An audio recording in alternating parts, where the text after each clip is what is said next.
هنوز داری 110,000 تومان پول میدی چسب خام میخری.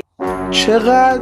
همین چسبی که این خانم دستشه داره میگه 110,000 تومان. تازه ویدیوش مال 2 ماه پیشه. ما همین الان داخل سایت ما قیمتش 39,000 تومانه. این چسب میم هستش، داخل سایت ما میتونید خریداری بکنید. وقتی من دارم با 120 تومن چسب به این خفنی با چاپ برند خودتو میزنم، مجددا عرض میکنم چقدر؟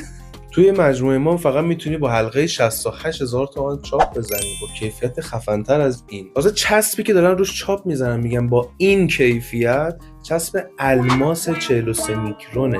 ولی تو سایت ما با 45 میکرون دارید چاپ میکنید. چسب 45 میکرون 68,000 تومان چاپش. ایشون میگن چسب 43 میکرون 120,000 تومان مال 2 ماه پیشه. خدایا تو رو خدا نرو انقدر پول اینا رو بده. کی میزنه برات؟ تازه میفرماین کی میزنه؟ شاید ما با نصف قیمت، شاید با کیفیت بیشتر. نمونه کارهای ما رو میتونید ببینید اصلا فقط برای چه شرکت‌هایی و چه کارخونه‌های ما داریم چاپ می‌زنیم.